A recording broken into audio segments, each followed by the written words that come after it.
Purpose. No one can create your purpose for you. No one can tell you who to be. So in purpose, you have to create your own purpose. And in evolution, you have to evolve towards that purpose. It's easier to live when you have goals to meet. You understand? If you have goals to meet, then you don't feel so voided, and you understand why every day you're looking at this person in the mirror, because that is the cool part about the game. You get to be anybody you want to be.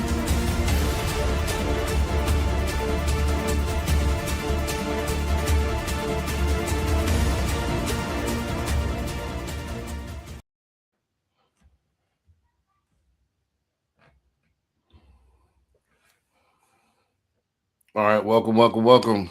Y'all tuned into the Power of Ownership podcast, man. I got my special guest, my brother here, Donovan Roberts. Sir. I'm gonna let you introduce, since you're a guest. Go ahead and introduce yourself. Tell them where they can find you. Tell them what you do, so on and so forth. Yes, sir. So I'm happy to be here, man. Brandon, I appreciate you just having me on tonight, and so we could really chop it up on home ownership and real estate. As you mentioned, my name is Donovan Roberts. I'm a real estate professional. I have experience with being a real estate agent on the more traditional sales side, as well as like short-term rentals, home flipping. It's really been a family business for the past like 50 years. I'm currently the team lead at Roberts Legacy Group with Berkshire Hathaway. It's a mother-son team, and we operate in the Houston and surrounding areas. And we do all forms of real estate, whether that's rentals, buying, selling, apartments, townhouses, homes, land. We have such a widespread of experience that really we can pretty much help anybody and everybody that comes our way. So you guys can find me on the Donovan Roberts on Instagram. You can also Google the Roberts Legacy Group as well. You can see us on there. We have, of course, our HAR, for y'all that are not familiar, Houston Association of Realtor pages, for y'all to come see what listings we got and the businesses that we do and kind of what we can deliver to you guys as our value proposition. So, gotcha. So yeah, mother and son. So you 50 years y'all been doing real estate? Yeah, so it's a family business. So my grandfather is actually the one that started everything off. He's originally from North Carolina. Went to Tuskegee. He was in the Army. He got drafted to the Army and was shipped off to Alaska.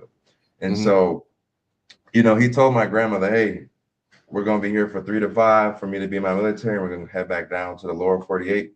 By the way, I'm originally from Alaska. So when I say lower 48, I'm talking about all the other states outside of Alaska and Hawaii. Right. And so initially it was supposed to be just a 3 to 5 year little, military, get their money and go back down to the South. But my grandfather, he really realized that, it was a lot of opportunity.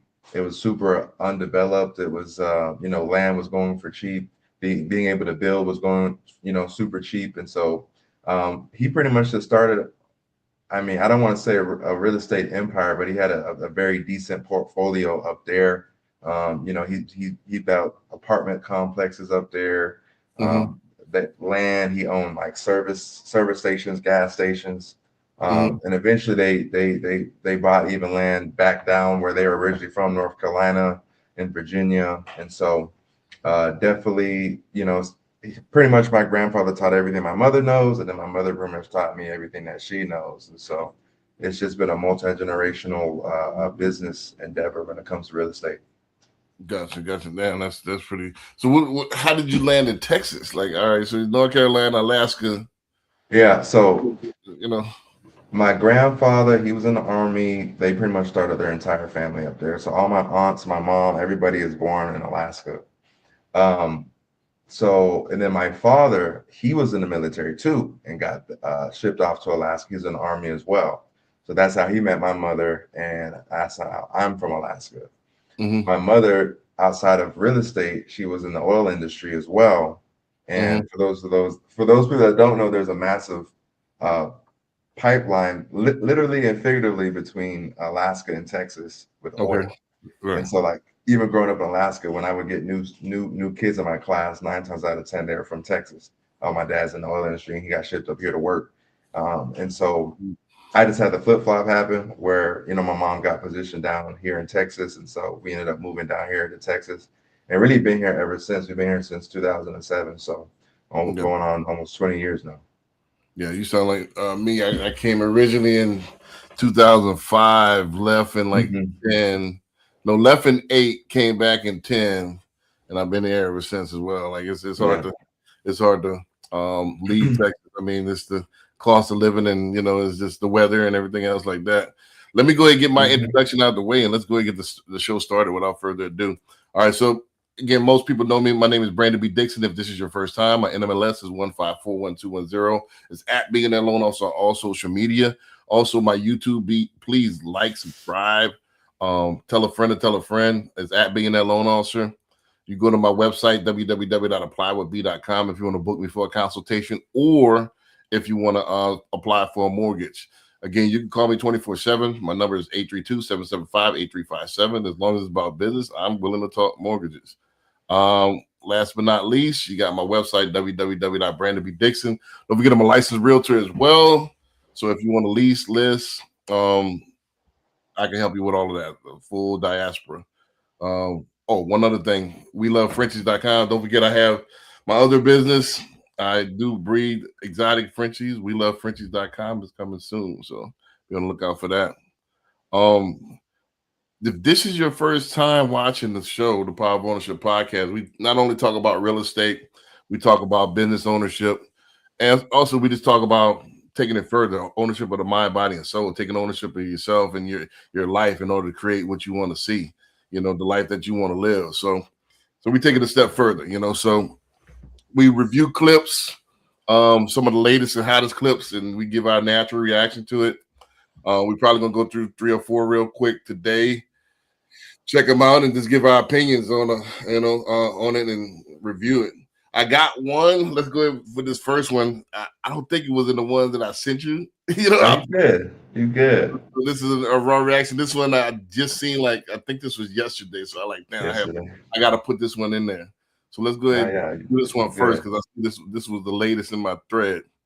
So let's go ahead and do this one first, and then we'll go from there. And then we'll react to something else here. Give me 1 second to set up the screen. All right, can you see the screen? It's loading. Yes, sir. Yes, sir. Let's go ahead and run it.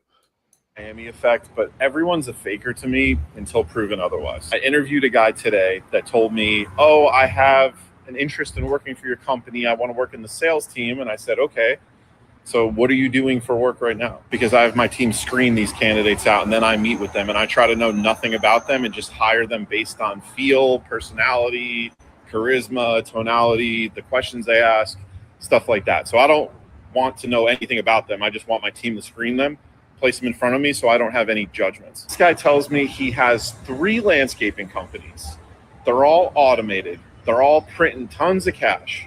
And here he is sitting down at a job that the top level he can make is like maybe 125, 150 a year. So I said, hey, instead of coming in and making, you know, best case scenario, 150K a year at this job, why don't you just stay at your company, like not like the company you worked at, but like the one that you own, and work on the marketing and scale it up and you'll make way more than that. And he's like, no, it's automated and everything like that. And, you know, we're doing really well. And then I don't know where I got the nerve to do this, but I just fucking hate fakers because I work my fucking ass off. I don't flash any of the shit that I have. And these guys have nothing in do, and it just pisses me off because they try to fast track something that you can't fast track. I literally just looked at him and said, open up your bank account. Got all flustered, of course. And he said, why would I open up my bank account? And I said, I want you to prove to me that you're not full of shit, and then maybe I'll have some respect for you and think about bringing you onto my company. So he started saying, oh, I don't really feel that's appropriate, blah, blah, blah. Then I wanted to really test that he was a piece of shit. And I said, cool, man, how about this? You open up your bank account and show me the $300,000 that you just told me is in it, and I'll deliver you an Apple Pay for $2,000 right now. Literally typed out his phone number in my phone, put the $2,000 Apple Pay in there, and said, you show me, and I sent. You'd be making Kim Kardashian money, $2,000 in 30 seconds. Pretty good rate per hour. You know what he did? Instead of showing me the bank account and proving that he has what he has, called me a piece of shit and walked out. I'm putting up Michael Jordan numbers on spotting these fakers. It's fucking great. Maybe it's the Miami effect. All right. So you want to go take a stab at it first? Yeah, You want me to yeah. do I it? mean, no. I mean, I could definitely chime in on this one. I mean, I think that he definitely has a valid point, as far as, the current MO. I feel like just with society and with social media and just, you know, just the overall fast tracking this. We're in a society today where you can buy followers. You know what I mean? We're in a Right. society where you can, you know, AI stuff. People aren't even writing emails no more. People aren't even writing essays no more. People aren't even writing, you know, anything anymore because there's AI. There's just tons of different ways that we have developed our lives to become more convenient.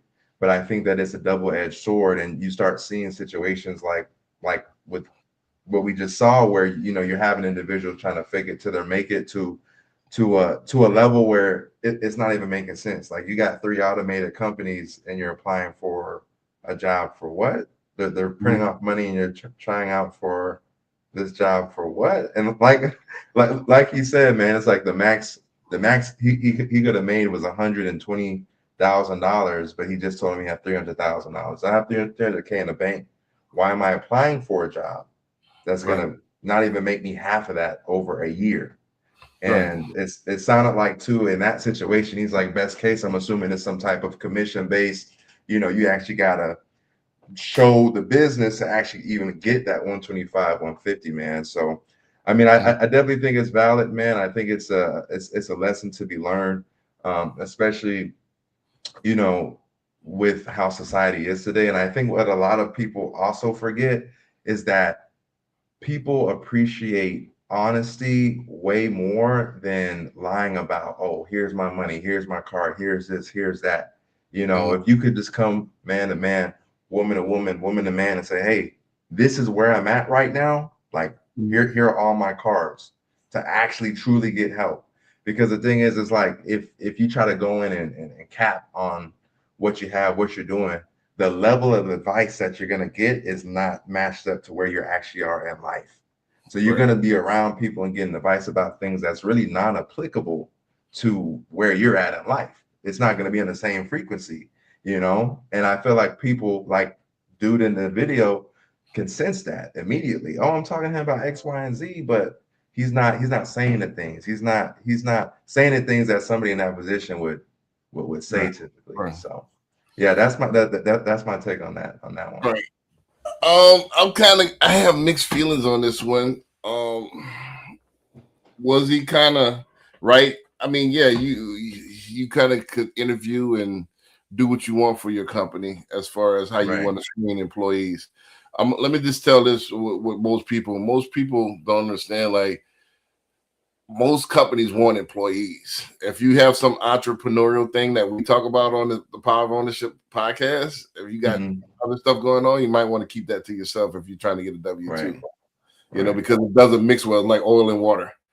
Right. They don't want to hear that you have, and it's crazy. That's crazy. You would think that people would want to hear, hey, I got some get up and go. I got multiple things I got going on, but most people want you laser focused on building their dreams and building their company up.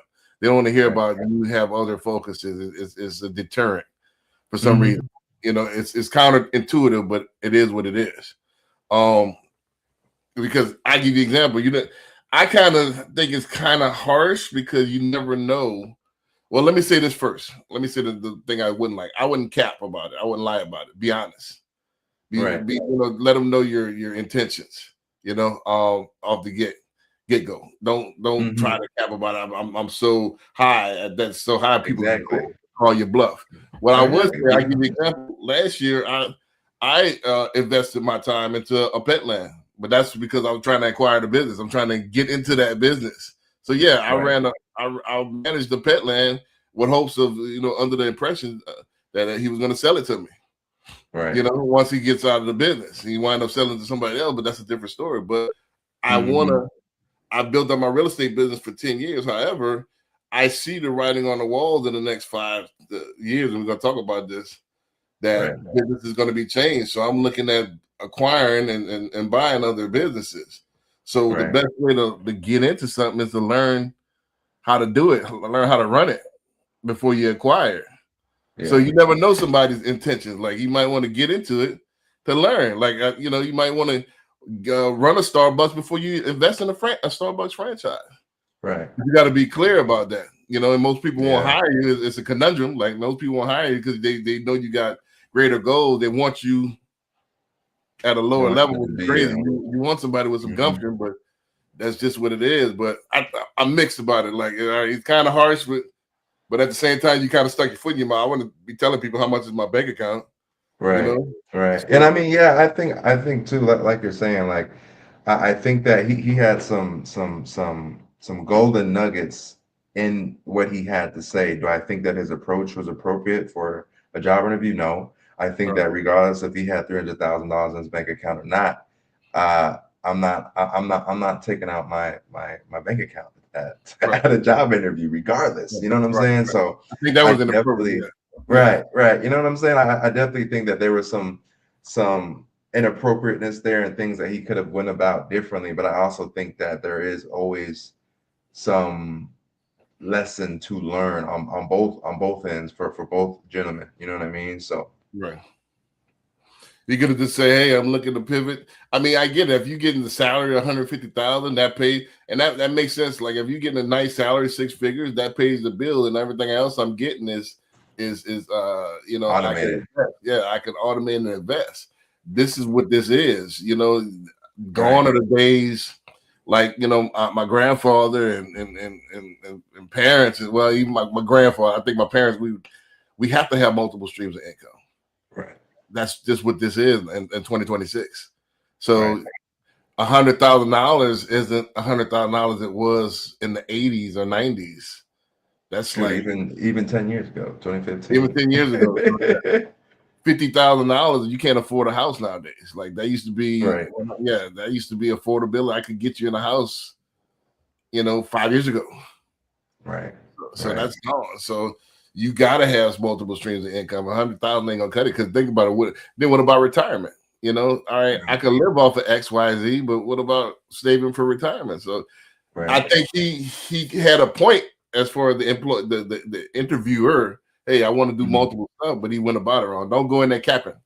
Yeah. And then also too, it's just like if the 3 automated businesses you have is not like I'm assuming based off of how Buddy was talking, like he didn't own a landscaping company. He owns it's probably something in a completely different industry. So it's like you're coming to the table not only saying you have 3 automated businesses, but 3 automated businesses that aren't even relevant to the job that you're applying for. There's no way you could really twist that around and say, but I'm doing this so I can better, be a better employee, or I have this experience here to, you know what I'm saying? So it's just like if you are gonna bring that out, at least try to make it in a way where it's like transferable skills or something that could assist you in landing that job. Well, you can, but a lot of people don't see it. Let's say, for example, as a business owner, it shows responsibility, it shows creativity, it shows ingenuity, it shows a set of responsibility that most people can't do. So you can transfer those skills. If you automate it, that means you have some tech knowledge. So so there are transferable skills, but most people just see it's ego. I think the employer, the interviewer had a lot of ego.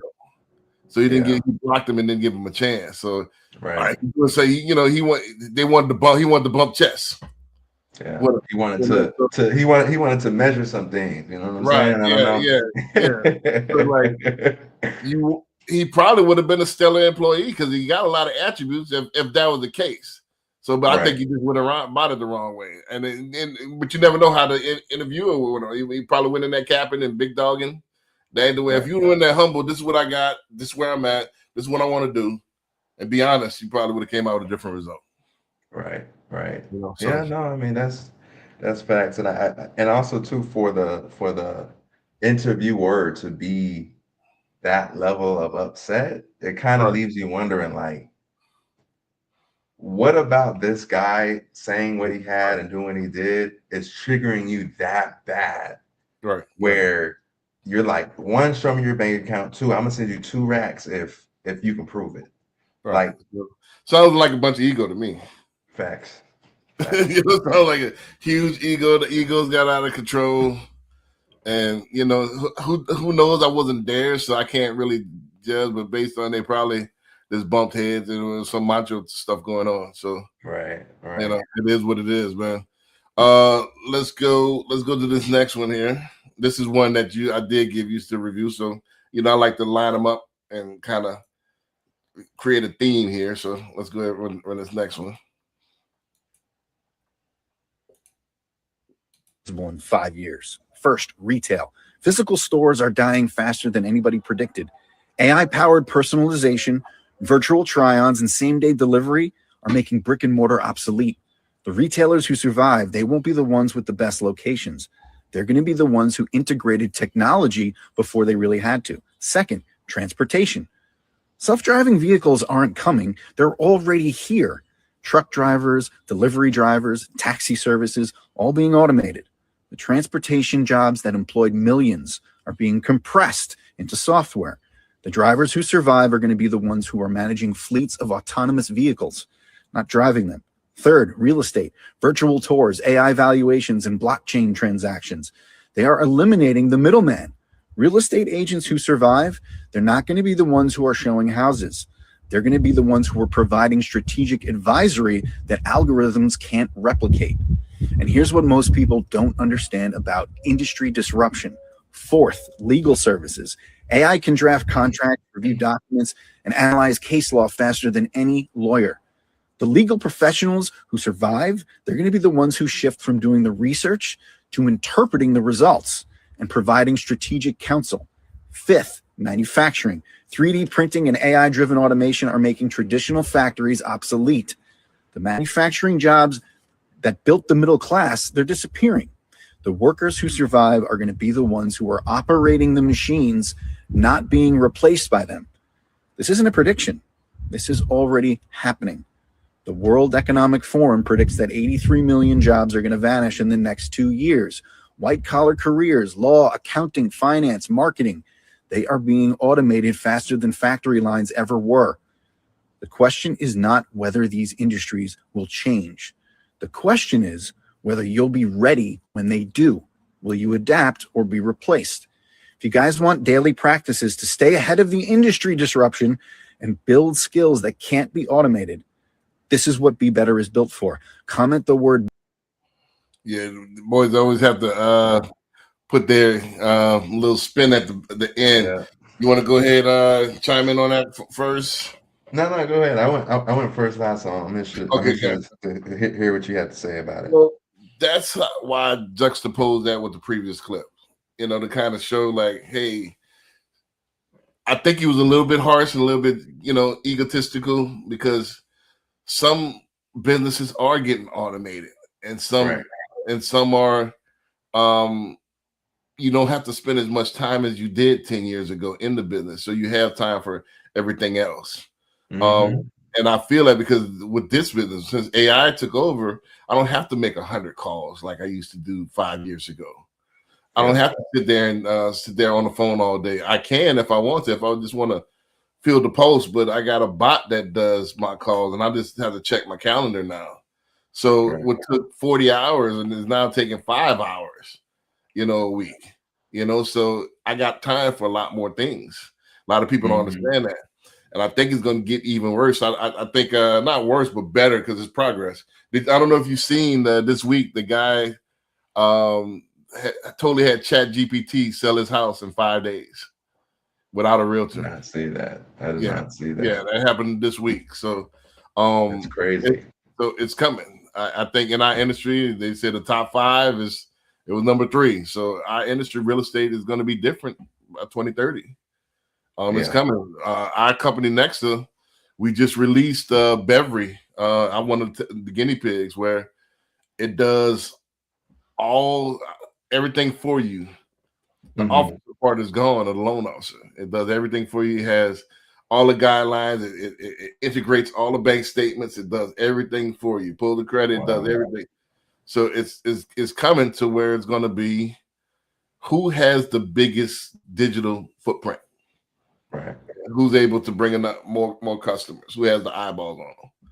So I am now looking, like I said, I'm going to acquire businesses that, right now that have a little bit longevity, because this won't be around, like I said, as when I retire. I'm going to try to get my footprint big as well. But at the same time, I'm not going to be stupid. I'm not going to wait till the end. All right, damn, man.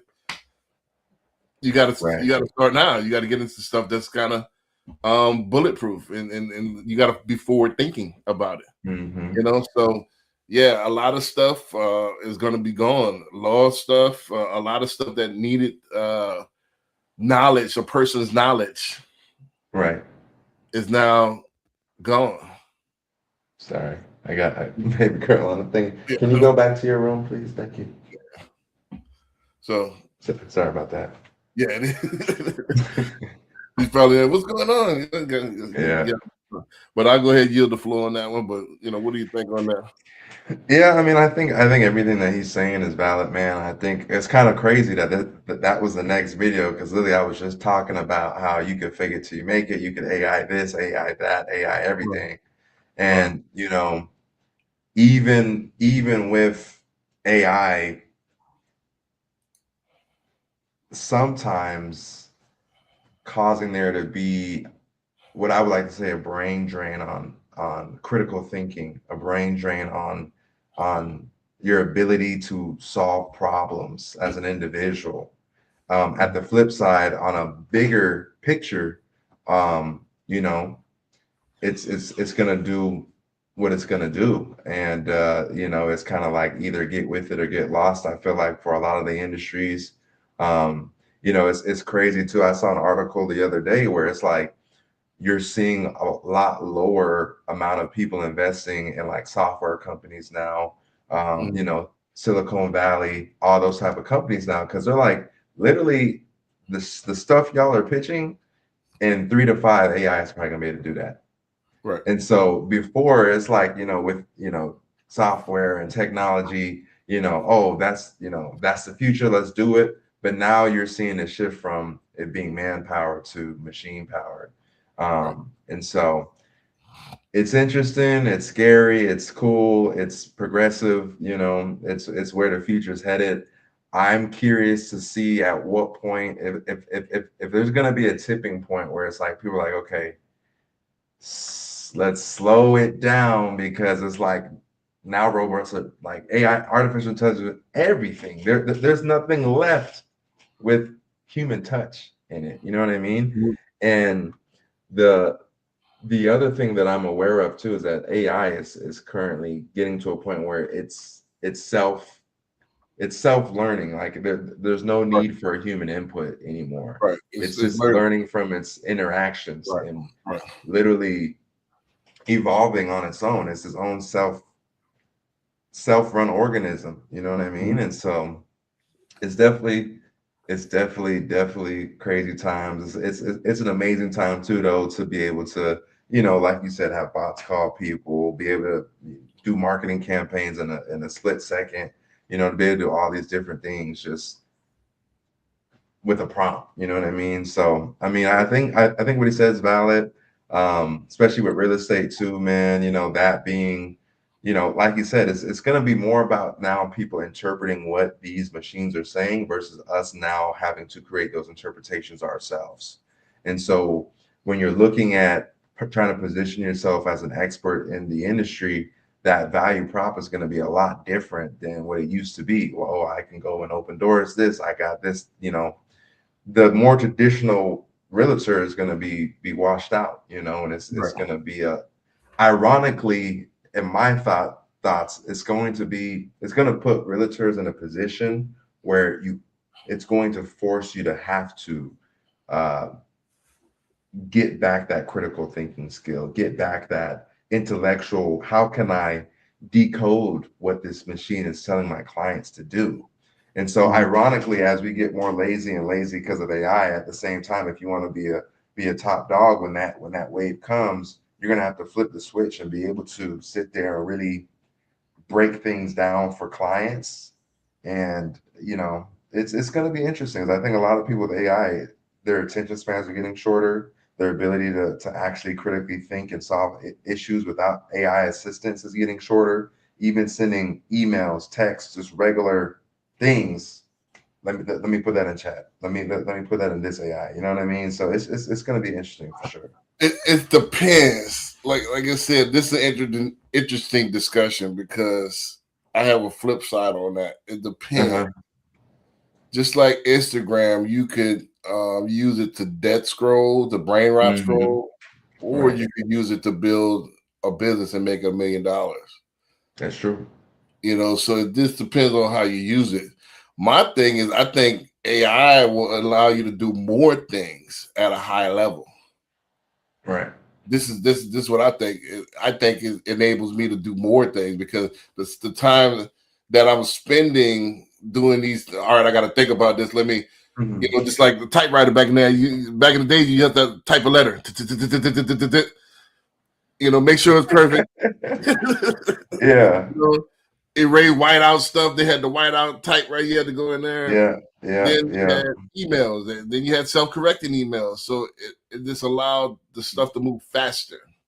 Right. Can it rot you out? Can it brain rot you out? Yeah, but if you use it, it actually makes you smarter because all right, now I could do this, and this. You know, so I know. You know, so I'm compounding stuff. So you know, so I think. I mean, yeah. Go ahead. Yeah, I mean, I give you an example. I could currently I'm writing a book, finishing my book off. I could edit it. I don't have to have a proofreader. I don't have to proofread it myself. I can just throw it in AI chat and they'll tell me all the grammar stuff. Before I used to have to go back and do all of that stuff. Right. You know, so now I could write. It gives me time to write this book. I could do my daily blogs. I could do my podcast. I could, you know, I don't have to write my vlogs. I don't have to come up with. I can come up with 1 or 2 ideas. Hey, write the vlog about this, and then I could the chat will write the script for me, and my AI clone will put my face and my voice on there, so I don't have to shoot it anymore. I used to have to get the lighting right, 1 or 2 takes. Oh, I messed up this word, so it allows me to do more things. Yeah, so, but go ahead. Yeah, no, but if you use it right, I think it's going to be just like everything else. Where back in the days, I give you an example. My grandmother used to have to go pay bills. She used to allot a day out the week to go pay bills. She used to have to stand in line at the power company. Then she'll go here to pay this bill, the furniture bill. Then she'll go here and pay this. That took like a good part of a day. Now I could have everything automated. I don't have to worry about paying bills. I can take that day and do something else. Right.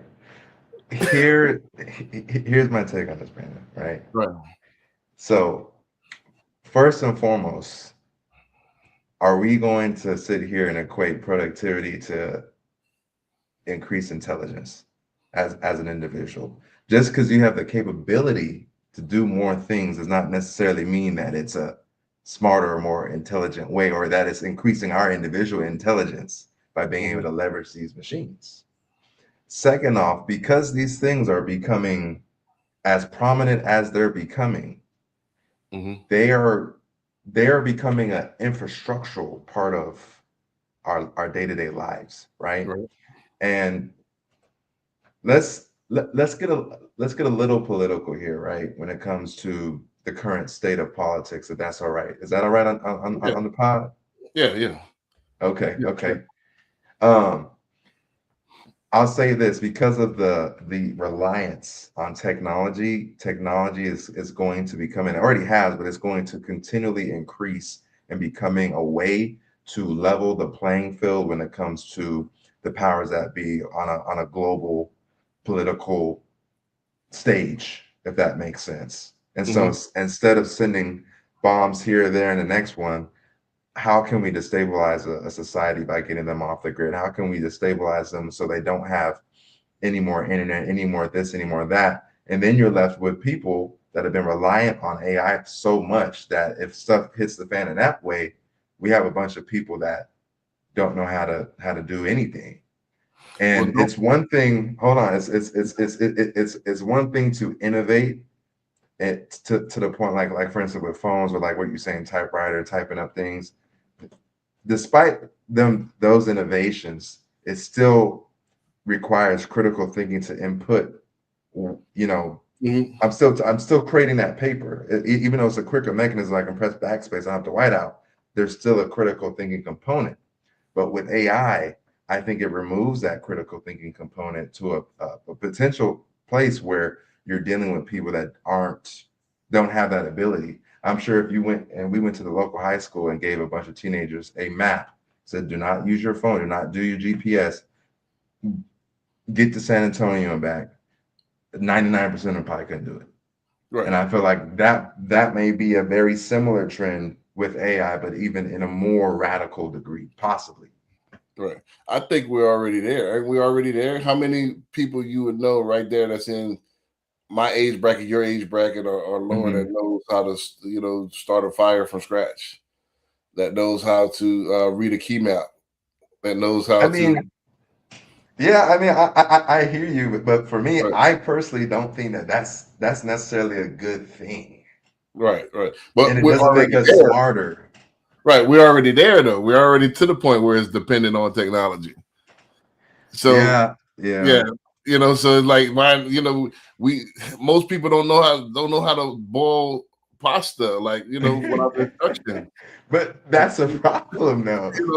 How many people know how to go and hunt a goat and kill it from scratch? Like, okay, let me just say this. Me personally, I can do that because if the grocery, because the thing is, here's the thing. If the power grid drops, I know Texas is on its own power grid, but if the power grid drops on a nationwide scale, infrastructurally, we are doomed because you got grocery stores that no longer can operate. Our water plants that clean our water that we drink every day are no longer operative. You got hospitals that no longer can function. There's just things that I don't know. I mean, I love the ability to leverage ourselves and to do more, but I also think that we should still keep some level of critical. Primal. I think it's going to be survival of the fittest. The survivalist. I don't think you have to be extreme on either end. I think you can embrace the technology and still have your basic survival things if you take the time to lot those. I think it's all on the and then to answer what you said earlier, the new typing out is prompting. Now you just have to know the intellectual input is the prompting. So it's me that's all right. I want a campaign. I give you an example. I'm about to sneak peek on my ape for those that's watching live. And don't forget to like the video. Please comment. We'll read it live as well. So please don't forget to like the video. Give us a thumbs up and stuff like that. That helps us in the algorithm. But I give you an example. Like I created this term polypreneurism and multipreneurism. So I created the term and I put it in chat to, hey, write me out a campaign, an ape, my vlog, which is my daily vlog on tomorrow, explaining it and blah, blah, blah. And kind of, so I still put the creative input, but I didn't take the time to sit there and write the script and film it and stuff like that. So it took me, so it made me more productive, but it still needs that creative mind. I get what you're saying. If you're a 75 IQ, you're 70 IQ, it might make you dumber. Right. I get you. And then also too, if we're talking about how it could elevate you, right? I personally have seen like articles on LinkedIn and stuff like that where it's like now because there's so much reliance on AI, everybody is using AI. And so now it's like everybody's writing as if they're, this scholar. Everybody's campaigns are if they're the best marketing campaign person there ever was. And so it's just like if the total floor is now moving higher because everyone has access to this, how can we as owners make sure that we are further leveraging ourselves with tools that everyone else has access to and is actively using? Well, I think it's on the individual. Like I said, don't forget that Oprah and Elon Musk have the same 24 hours that we do. It's all on how we use it. So now there's speech classes that I could take to make myself more articulate. Now I got time for that. I got writing classes that I can help help me with writing. Artificial intelligence can help me with that because I do see myself getting lazy. I'm very a stickler on grammar, but when you put it in the AI, you don't have to be. So I just type it out real quick, or I say it, and I let AI. So that is getting lazy as far as my grammar, Right. But the polished product is getting better and better and better, and you're getting more frequent. So you have to go back, and just like anything else, is like you got to go back and still challenge yourself for that personal development. Yeah. And I think that because I think you're right. I mean, I think my biggest thing at the root of it is just making sure that personal development is still there despite the tools that we have. Right. And like you said, man, that's going to be down to the individual. And I just feel like from a societal standpoint, we are moving further and further and further away from that emphasis on personal development outside of the tools that we have, So I just feel like it can be a slippery slope, and I think more people should invest in that. Gotcha. I mean, that's the thing. They have a lot of tools now. How many people invest in the tools that we have now? We didn't have YouTube where I could learn about anything. Right. 24/7, 15 years ago, 16 years ago. Right. So how many people take advantage of those tools? Some people make it all, some people don't.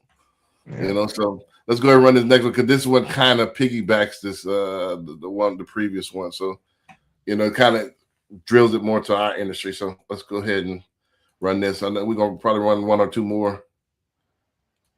Can you see the screen? Yes, sir. It's loading. US makes a fortune by 3D printing entire houses, and it's a game changer. They use a $15,000 machine that extrudes concrete layer by layer, forming the foundation and all load-bearing walls directly on site. Months of labor are finished in under a week with a small supervising crew. The walls are printed hollow, allowing for steel reinforcements to be placed and insulation added later, making the structure stronger and more energy efficient than normal brick or block. Independent tests show these walls excel in strength, fire resistance, and durability. One of their projects, a nearly 2,000 square foot home, required less than $6,000 in wall printing materials, compared to $200,000 for a normal build, because the machine eliminates processes like framing, formwork, and most manual labor. Construction companies using this system deliver homes faster, serve more clients, while making $70,000 profit per project. Science fiction turned into a reality with this invention, making speed, reliability, and efficiency a real competitive advantage in housing. If you want a list of the best 30 business ideas to start now, comment the word idea. Did you know that? Is it me first or you first? I think it's me first this time. Gotcha. I think you went first last time. Yeah, man. I mean, I feel like that right there is just, it's just, bound to happen given where everything is going. I think it's dope. I think it's amazing. Especially, with the current limited workforce based off of new things that have happened in our country, at least. You're not seeing that the same level of workforce that you have with when it comes to building homes. So I think that there's going to be a lot of pivoting in the direction of where this video is going, where you're having machines to be able to literally 3D print homes. You know what I mean? And so I think that is dope. I think that there's a place for it. Do I personally feel like that in our lifetime all homes would be replaced by something like this? Probably not. But maybe in the next 200, 150, 200 years, sure, why not? I think part of the delay in that is just the want for potential humanness or the human touch on the designs. Because I personally, in my own work of business with my clients, I've even heard like some of the younger generation like not wanting the new built homes anymore, because it's like, oh, these homes are too cookie cutter, these homes are just too generic, and so I don't know how in depth a 3D printer could get, but I have been seeing a massive change in the younger generation wanting to get into older homes, wanting to get into that 1970, 1960 original floors, very unique, whatever. The kitchen got checkerboard floors in it. They're wanting to break away from that mold that we've been seeing the Perry homes, the KB homes, the big dog homemakers pushing, the generic white countertops with the, white out or, grayed out, very neutral, very safe. Seeing a lot more quirkiness and a lot more flair when it comes to the younger generation and kind of what they're wanting to live in. So it'll be interesting to see where that goes. Right. Don't forget I always forget where my like the video. Here we go. Don't forget to like the video. Please subscribe and follow as well. And then also, please, if you got any questions, please let us know. We'll read it live here. I think I guess if to be more specific, will it replace all of the houses in our lifetime? No, but will it be in our lifetime the new standard? I think so. The standard. I think it's going to be the standard. The standard. I think it's going to replace the old way of wooden, a guy, hitting it with hammers. I think that's going to be gone within our lifetime. I think, don't forget that technology is slow to adapt, but once it does adapt, boom, it takes off. Because all it takes is one or two CEOs to say, hey, look how much I saved off my bottom line. And everybody's a copycat nation. It's like with the Super Bowl. A guy wins, a franchise wins the Super Bowl, then everybody I want a young coach too. I want, right. So everybody kind of cookie cutter. So it just takes one to really pop up, to really boom out, and then everybody else is going to follow. I think it's primed to do that because right now we have an affordability crisis. We have we sure do. A society that's not having as many kids. Nope. So most people are solo, so we don't need a bigger footprint. So I think, and people are not staying in houses till they die anymore. They're moving around a lot. So you don't need a house that's going to be built to last for 50 years. You're probably going to need something that's stable, like you said, fire resistant. Actually, they've made some innovations on it, so it's actually going to be better than the older house. Yeah, so I think it's coming to where it's going to be better. It's going to be cheaper. Don't forget that as technology increases, it makes certain things that's a deflationary, and I think this is one of them. Yeah. I think this is going to become deflated because now I could cut out the labor. I can get a computer now. It switches. I just need the oversighters to look at to make sure everything's good, and I need the people that can work on the machines when they come down. So it's going to switch. Yeah. No, but it's going to be cheaper. It's going to be cheaper for people. It's going to be more affordable. They're going to be able to get more house, and it's going to be a better design. I think it's coming. I think within the next, I don't think 100 years I think it's going to be the next that is going to be mainstream the next 5 to 10. 5 to 10? I think the 5 to 10 years. Wow. Think about it. You could buy this machine for $15,000. I think it's just the maintenance on the machine. It's 15 for this machine. Yeah, 15,000. And it blew my mind the other day. I was looking at 3D printers. 15? I mean, shoot, we may have to get up the call and just go ahead and buy one at this point. Right. Yeah. 15. That's crazy. Machine that you could print stuff like this. That stuff is made out of now. Like this is a nail file. All you have to do is throw a motor in there. But the housing is probably 3D printed. You can buy that for like $300 a 3D printer. Yeah, I mean, I've heard of the in-home 3D printers because I have some friends that 3D print stuff. There's a brother that does that too. It's common. I say 10 years ago, 3D printing just hit the market. Yeah, that's true. So now you can get one for $300. Like they're like easy bake ovens now. They're everywhere. Yeah. In-house too. You just have it in-house in your home. That's so crazy. Think about it. So 5 to 10 years from now, these are hitting the market now. 10 years from now, all these builders are going to have 3D printed homes.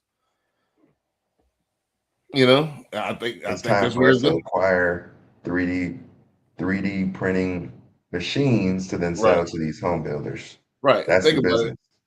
It. And I want to say one other thing that's priming it up is that it's hard. And I'm me as a real estate investor, I'm having issues with this right now. It's hard to find people to work. It's hard to find. Nobody wants to work, man. Nobody wants to work. So now if I can get a machine that doesn't get tired, doesn't get sick, I want that. Yeah. What's happening? Yeah. So that's the thing is like, man, people are getting more and more lazy. It's harder to find good workers. It's harder to find good crews. Most crews don't complete the job, or they do just the bare minimum. They don't have any pride in the job. A machine is going to be the same. It's going to be standard. Standard. Yeah. Yeah. There goes that standard word. Yes, Yeah. sir. I see it. I think it's coming. It's prime. And the people are demanding on the affordability side. I think the labor is as well. You know. Yeah. Yeah. I mean, go ahead. Go ahead. And I got two more. You know. So Okay. I know we're approaching the hour, but yeah, go ahead. No, no. I was just gonna say anything to get the younger generation to be able to get into homes again. Um, I think would be amazing. And if it comes down to 3D printing homes where you can do it for, a dime a dozen, then so be it, Well, I think we're going to get these themed villages that's coming. This to be, kind of lofty here for a second. I think it's going to be to where, all right, I got all these cheaper homes, but all of them are themed different. Right. To give them that human touch. Flair, so Mhm. it's going to be about the interior, how you design the interior. Right. Also, I'm pretty sure you could probably, just like it, a builder now, they have different floor plans. You have, all right, I got 5 of this floor plan, 5 of this pro. And I'm pretty sure they're going to be able to mix it up. And I'm pretty sure that most people don't care. Is it going to fall down? No. Okay. All right. Give me that. Yeah, I mean, what is your take on that? Like the skepticism behind AI powered society. Do you think there's enough people out there that are gonna put their heels in the dirt and say, hold on now, wait a minute. I need a home, but I'm not trying to get no robot built home now. You know what I mean? Yeah, you're gonna have that. You're gonna have, I want a traditional home. You're gonna have that for a little while, and then eventually. But you got a lot. I had a dinner with a client last night. We went to Papados, but they about to buy a house. They about to build a house, and they talking about a barn dominium. Yeah. So that's the thing. So and that might as well be the same. Right. So Same you book, buy a metal different page. building, and you're closing it in. So Right. this is higher end folks. They were looking at $1 million houses, like, no, for the same price, I can get more bang for my buck if I get a barn dominium. Yeah, and put that out on 20 acres and be good. 30 Yeah, acres and be solid. Yeah, so I think it's new creative ways of people getting houses. Is going to be the future. They have these, shipping container homes. Homes, yeah. So I think that's going to be a thing. And so let alone talk about the short rental market. That in itself, I feel like is going to be ways to really, create a spectacle out of it. Stay in this 3D printed home at B&B or Verbo Homes. And it's like this 3D printed stuff. It'll definitely make it splash for sure. Gotcha. Before we get to the last two, slight intermission here. I want to go ahead and bring in my 30-second. No, I think it's 45-second commercial here. If you're looking for a side hustle, because I think the side hustle is going to be the future. Don't forget my parent company, Nexa Lending, launched this BDM program, which is a business development manager. If you want to get paid for having a mortgage conversation, sending out business and marketing business, we're hiring right now. You can become a BDM. I'll get you onboarded. Here goes the 45-second commercial. Go ahead and enjoy that, and then we'll be back with the last two clips here. I think it's supposed to be going here. What the hell? On a second. I'm looking at the wrong thing. Sorry. I'm looking at the wrong thing here.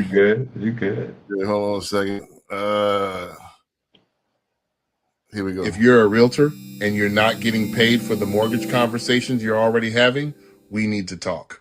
You're speaking to buyers, sellers, past clients, your sphere every single day. And every time financing comes up, you're creating opportunity, but you're earning zero from it. At Nexa Lending, we've built a compliant business development manager program that lets you get paid for the business you generate without becoming a loan officer. No licensing, no quoting rates, no collecting docs. You simply connect people. We handle the mortgage. You get paid as a W-2 business development employee.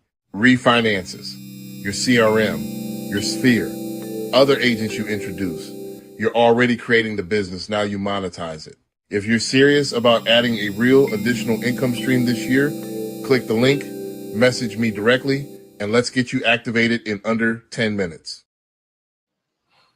And like I said, that was all AI. That's not really my voice, but but it is really my voice. So, that's crazy. It's an AI clone. Let's get to these last two clips, and then we'll be out. We're making pretty good time here.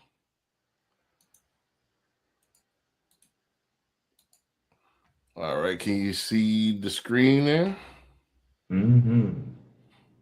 Previous post that 20 years from now, we might look back and forget that Tesla even made cars. You guys thought I was just hyping it up, but I wasn't, because history has shown it over and over again. Generational companies rarely go on to continue to make their first product. They often become timeless and really win over the long term because of the capabilities that they built early on. For example, Toyota didn't even start by making cars. It started with automatic textile looms, but they built a capability around automation, precision, and quality control. And those principles were the foundation that led to Toyota Motors. Shell didn't start as an energy giant. It started by actually importing seashells and commodities. Of course, like why else would it be named that, right? The real asset they were building wasn't the product. It was actually the global shipping routes, logistics, trading infrastructure. And that ended up translating perfectly into oil and gas. Nokia is another story. They started by making rubber boots, paper, and electronics. But over time, they built deep manufacturing and electronics expertise, and then decided to go all in on telecom in the 90s. 7-Eleven started by selling blocks of ice. But when they were delivering this ice to people's homes, they realized that people needed other types of staple goods. Ice kept the refrigerator cold, but we need milk, eggs, bread, and out pops the world's first convenience store. 3M, listen to this one. I didn't know this before, but 3M stands for Minnesota Mining and Manufacturing. Well, their mining clearly failed, and they ended up mining this useless material. So they had to start building a capability in material science and product experimentation to actually find a use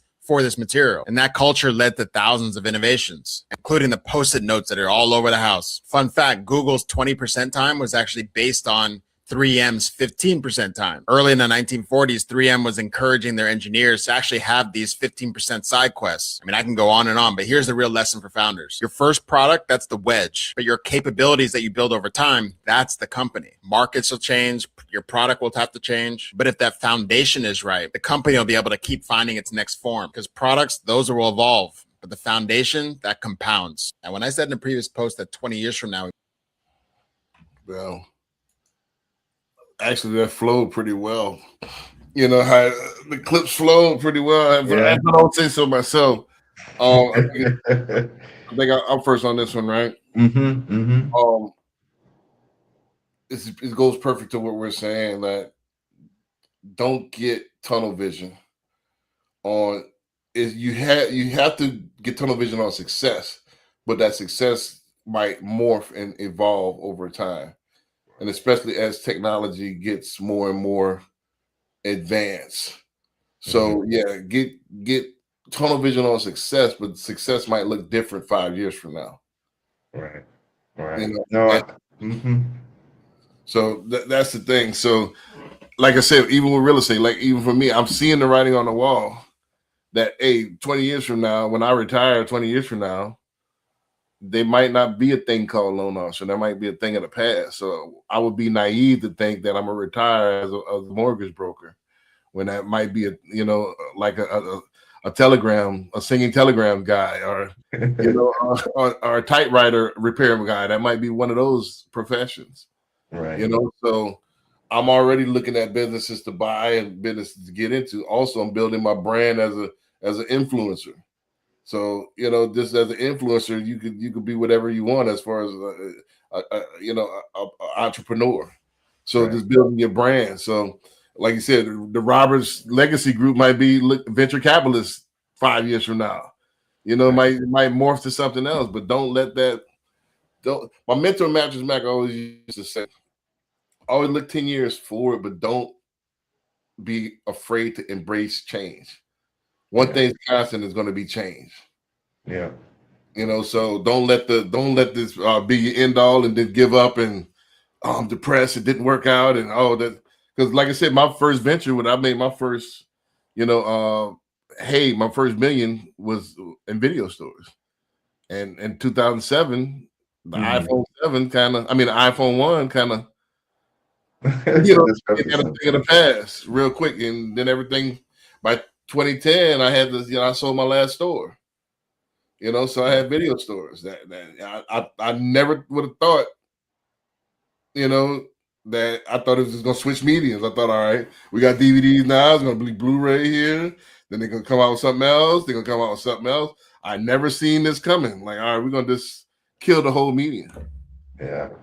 I never seen that coming, so and this is about to be, they about to kill this year. Yeah, with what? We did a couple of podcasts back. Apple's about to come out with the AI pen. It's gonna replace the phone. What? Yeah, I'm trying to even wrap my mind on what that would even look like or be like. So the AI pen is going to be, you sit it on your lapel and it records everything. It records your whole day, so it's intuitive. All right. You're talking about a burger at Five Guys. All right, well, here's the menu. Boom, you got your iPad. All right, Five Guys menu. You want us to order it? Boom, it's gonna be, AI is gonna be integrated totally with your life. Right. Wow. That's crazy. So that's crazy. I mean, yeah, I think that what the video had to say is definitely facts. And like you said, like you can't be scared of change, and the only thing that's going to be consistent is change. And I think that really the other consistencies is the principles that you bring to the table with the work that you do. And you're not so attached to the product or attached to the business layout of the business structure. And it's more attached to the principles that you bring to the business that could be applied to anywhere. You know what I mean? Mm-hmm. And so I think, you know how people say, you got to fall in love with the process and not the product. Right. I feel like it's the same mindset, especially when it comes to, dealing with innovation, dealing with disruptors, dealing with AI, dealing with, industries constantly at flux and changing. You can't really control that, but you can control the principles you bring to whatever endeavor that you decide to embark on. You know what I mean? Right. So, I mean, I think if you keep that at the forefront, if you keep that at the foundation of your structure, then anything and everything that you want can be yours. Right. It don't matter if you keep the principles. KRS once said this. I never said this on air, but this is something I used to say 20 years ago all the time. KRS once said this in a lecture that he had. He said, it's like a house. Your foundation, your principles are your foundation. Right. If you don't have those principles, the house, whatever you try to build, gonna come crumbling down. Right. So, certain things that I stand by. I'm not a thief. I do this. I do that. I do this. This is my foundation, and then I build on everything else. Right. So certain things I won't compromise. Certain things I'm not. I'm going to. When you hear Brandon B. Dixon, you're always going to be hearing something about entrepreneurism, something about going to get some money.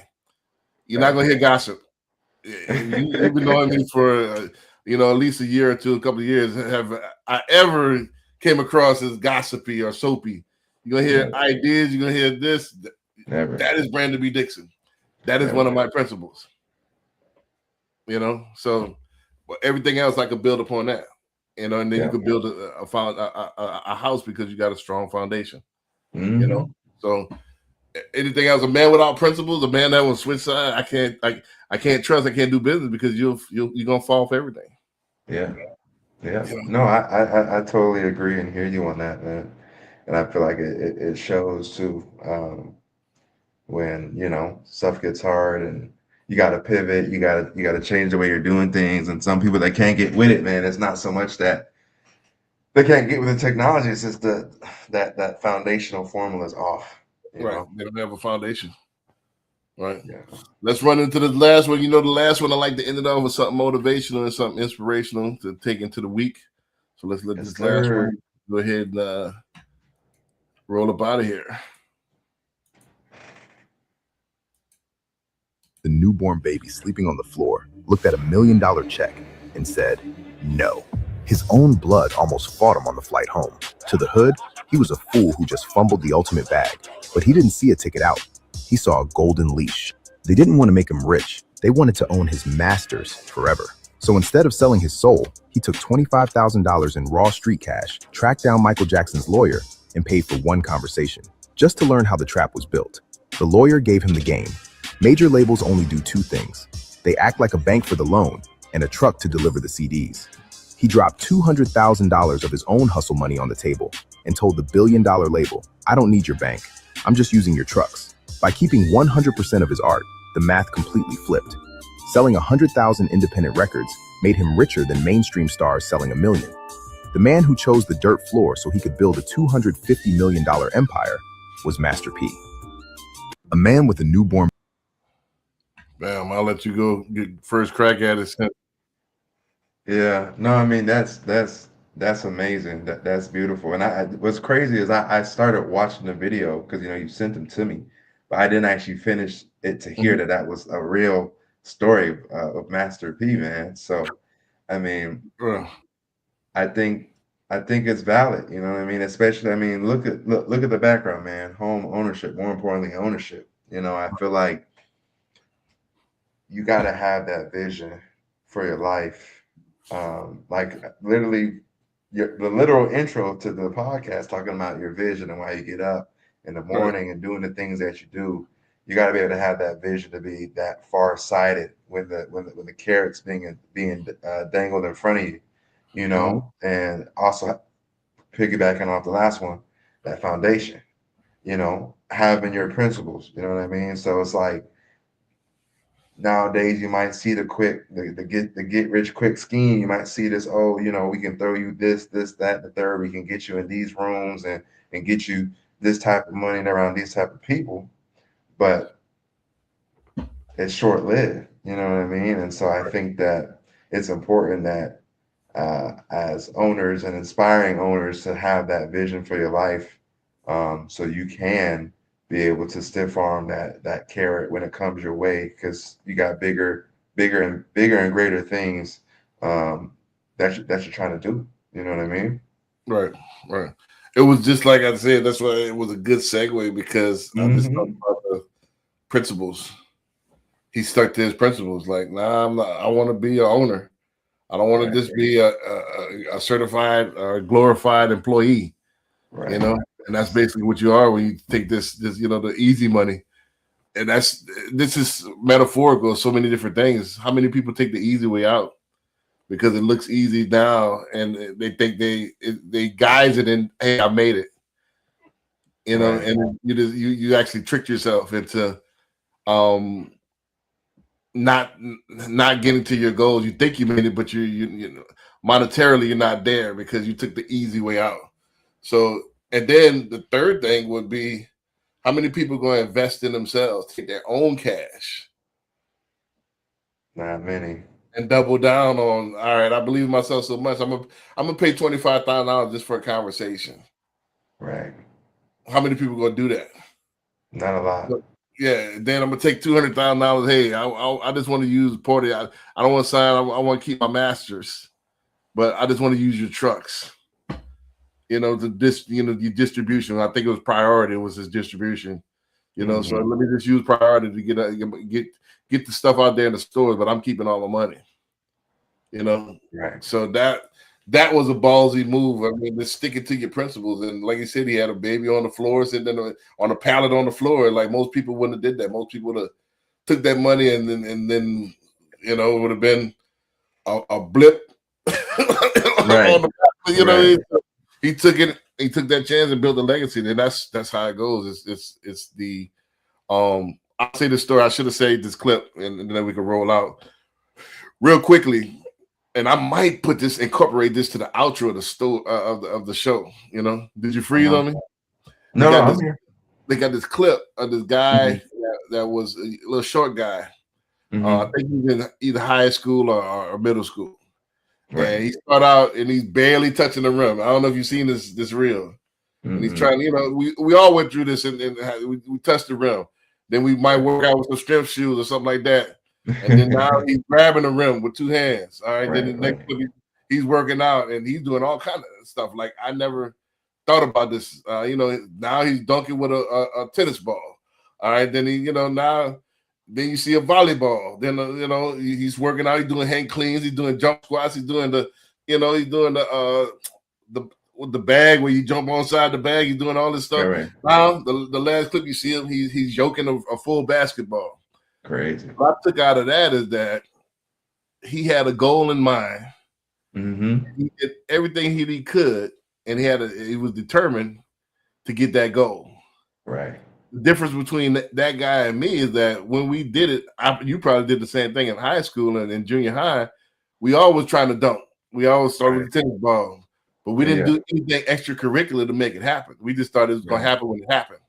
Right. Eventually, I'm going to get up there. Am I lying? No, you're not lying. Like, man, I'm gonna get there. I'm gonna be dunking. But did we do hand cleans? Did we do box jump? Were we deliberate in trying to make that happen quicker? Right. No, I mean, I definitely feel it, man. I definitely feel that. And I think a really bigger question than like, hey, are we putting in the work to do what needs to be done for this younger generation? Right. How are we putting them in the position to even curate that dream, to even curate that foundation? Because I feel like a lot of people nowadays don't even feel like they have a vision.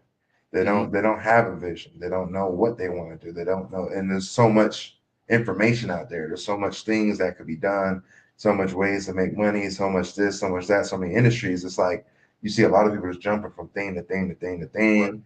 Right. And there's not like this rooted, like, there's no grit. This is my dream. This is my big goal.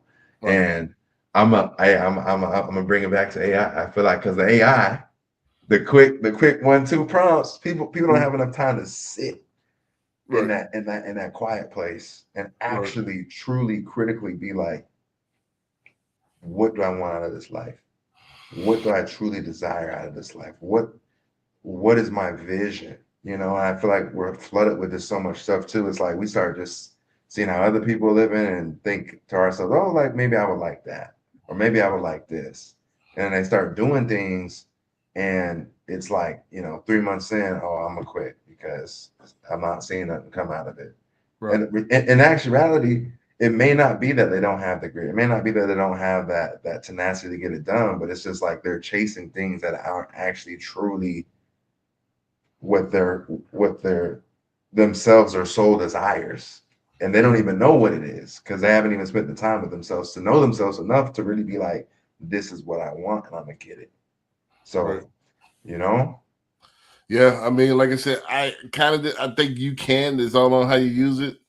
You can use AI. You've been down that hill, Brandon. He said, no, but it comes to the individual. Go ahead. Yeah. Well, I use AI all the time for quiet time. All right, what do you think? All right, what do you think about this idea? Analyze this idea juxtaposed to this idea. What do you think mainstream? Give me a rating on this and this. You got to know how to prompt the thing. Give me an analysis based on. I have AI. I got my next 4 books lined up. I was thinking about a book idea. What do you think based on these other 2 books? What do you think based on my brand and what I'm trying to portray? How do you think this particular book would fit in? And AI was honest with me. I don't think it goes to your brand because this, that, and the third. Blah, blah, blah.